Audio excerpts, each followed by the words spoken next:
At first glance, you'd think you know this car. It's the Skoda Enyaq with the crystal grille at the front, and you would be right, it is an Enyaq, but this is the coupe version of it. Let's have a good look around.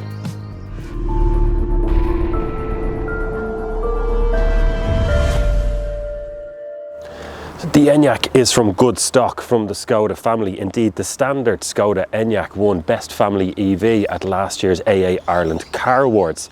Now, Paddy has a full review of that up on the channel already, but we still wanted to take the coupe out and give it a full review in its own rights, looking at all the details, how it drives, range, performance, and all that kind of stuff.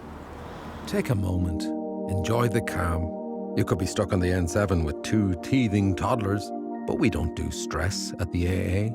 We do roadside rescue, and our trained mechanics fix 8 out of 10 problems at the roadside. Buy online now at theAA.ie. Relax. Yellow and black have got your back. Let's start off at the front, and the Enyaq is obviously much more aggressive in styling than its MEB counterparts from the Volkswagen Group, the likes of the Audi Q4 e-tron and especially the ID4, even though they're almost identical cars underneath. Big thing about the Skoda Enyaq with the trim level that we have now, you do have to pay for it alright, is this crystal grille that runs all the way across the front here. Really is a sight to behold at night time. And in here we have the Skoda crystal lighting. Really effective, adaptive as well. So quite aggressive styling, a couple of splitters, air intakes down there, and a little air curtain around to help with aerodynamics, feed that air onto the wheels just there. It's at the back here that we really see the difference with the standard Enyaq. Instead of coming all the way across here and then dropping down a lot more sharply, we've got the haunch shoulders here and that real sloping kind of fastback style roof. No spoilers or anything like that, and a little shark fin aerial up there. Body coloured mirrors, the handles, no black plastic trim around the wheel arches or kick plate down the bottom, and it does give that quite sleek look overall. The coupe version of the Enyaq is actually only 4mm longer than the standard Enyaq. Still got that aggressive styling, there's really sharp lines and creases everywhere you go. Little bit of kind of black gloss plastic trim down the end, but I think it blends in quite well and looks really good. Powered tailgate, which is really nice to have. A flick of a button inside and that'll open up as well. And we've got a really big boot here. So that extra 4mm doesn't make a huge amount of difference, but yet we only lose 10 litres. So we've still got 575 litres of space in there. Fold down the back seats, which are in a 60-40 split, and that goes out to 1700 litres. Ski hatch in there, but it's clever as well. There's loads of little hooks around here where you can tie on shopping bags and things like that. Little pouches for your charging cables. Quite clever. Parcel shelf there, take that out if you want, of course. And then you've got your automated tail lift here.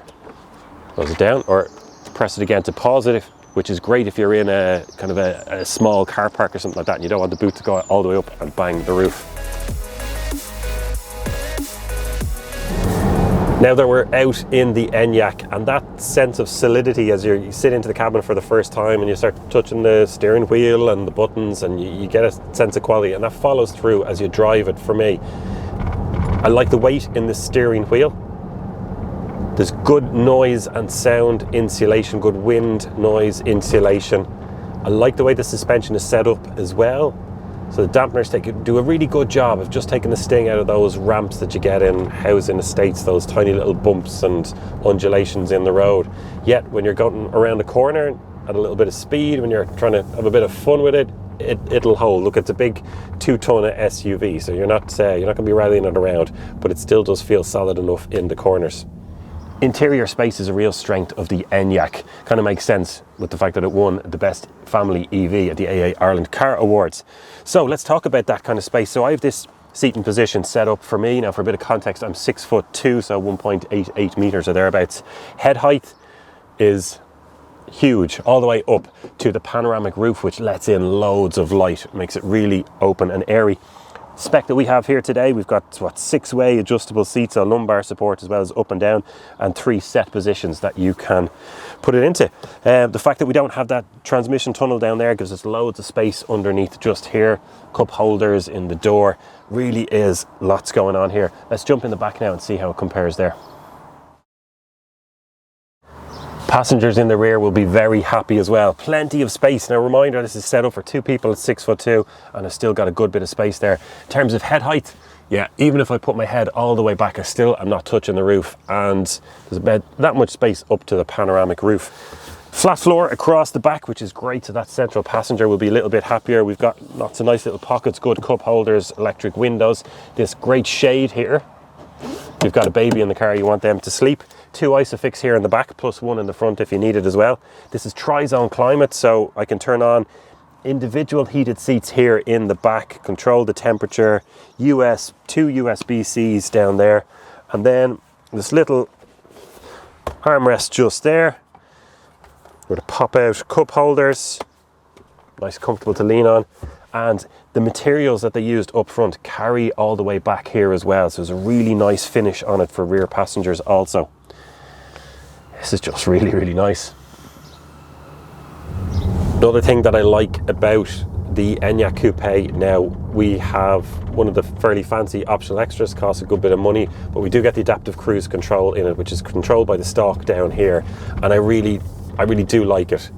It works quite well. There's various different settings. It's just easy to use, to flick on and off, but also it will sense the speed limit, so it'll pick up on a speed limit sign and automatically slow you down, or if you're moving from an 80km/h road onto a 100, it'll register that and then move you up to speed as well.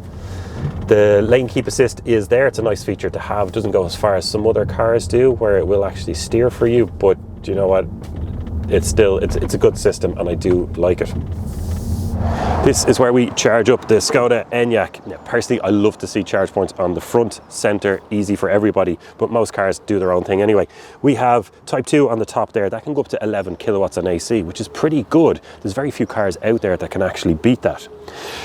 For a full charge there, you're looking at about 8 hours. You can find one of those on-street chargers. At home, when you're pulling 7.4 kilowatts, you're looking at about 12 hours to go from 0 to 100%, but then whoever arrives home on 0% anyway. Then down the bottom, extra 2 pins there, that's the CCS, the combined charging system, and we go up to 135 kilowatts, which is, in 2023, reasonable. It's not mind-blowing at all, but it's better than some of the older cars that are out there.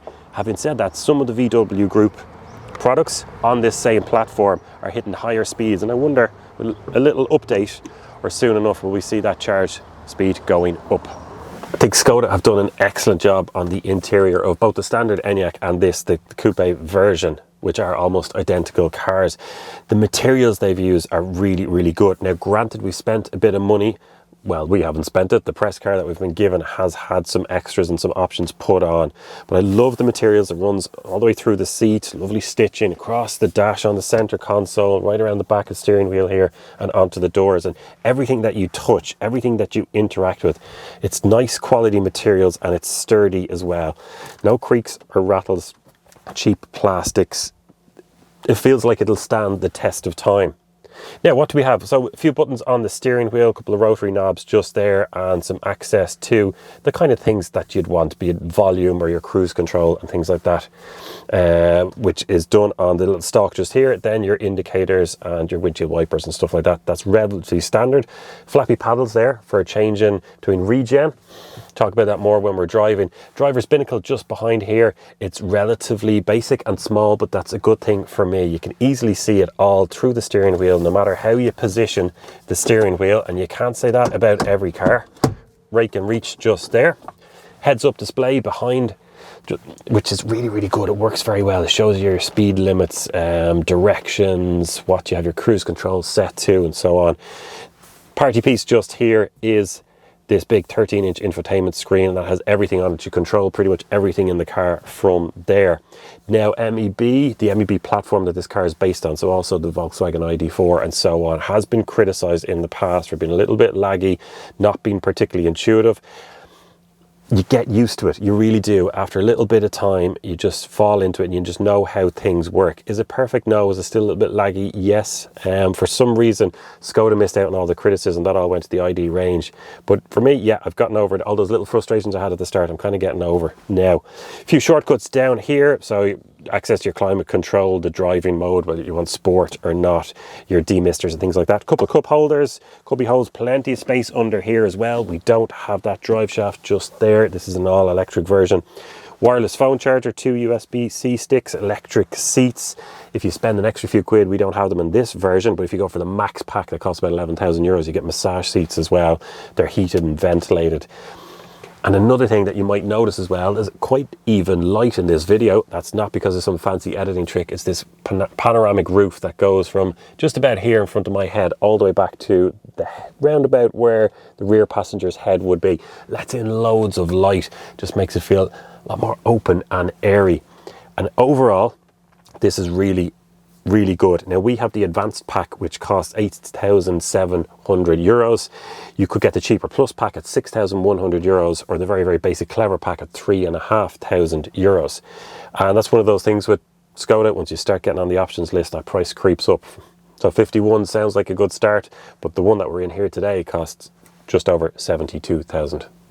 Let's talk range in the Enyaq Coupe for a moment. Now this is based on the MEB platform the Volkswagen Group are rolling out across so many of their cars, and it's got an 82 kilowatt hour battery, 77 of which is usable. Now that gives a WLTP range of 552 kilometers, which is really impressive. But we know with any car, including petrol and diesel, the WLTP figures are optimistic. But I think, based on our experience now and driving other versions of this car, be it the ID4 or the Enyaq, something like 430 to 450 kilometers is a fairly dependable real-world range figure. Of course, barrel down a motorway, that's low 300s, but also in the first couple of days we had this, we were on track to get just over 500 out of it. But here's a caveat: if you are thinking about buying the Enyaq, have a look into the heat pump. Doesn't come as standard. Personally, I think it should. You're spending well above 50 grand on a car. I feel like they should give that to you as standard, but it costs 1,200, and that will extend the range of your car. Heat pumps are so much more efficient at heating the car than the regular heaters, and I think it's really worth it, and you will make back a lot of that money in the long term anyway. So what do we make of the Skoda Enyaq Coupe overall? Well, I love it actually. I think it really is brilliant. Can you find fault with it? No, not really. You start nitpicking at that stage, or you know, the DC charging could be a little bit faster. There's a few things like that. It really is excellent. The problem does arise, however, when we start talking about price. Those that are a little bit more price sensitive, that are looking for a bit of better value, will find better out there, no doubt. The likes of the MG ZS EV, even the Tesla Model Y, long range is about €17,000 cheaper, 17,000. than the version that we have here today. But for those that do have that little bit of money, absolutely put this on your shopping list, take it out for a test drive, because it really is very good. And to be honest, it's no surprise that the jury voted it Best Family EV in Ireland at the AA Ireland Car Awards last year.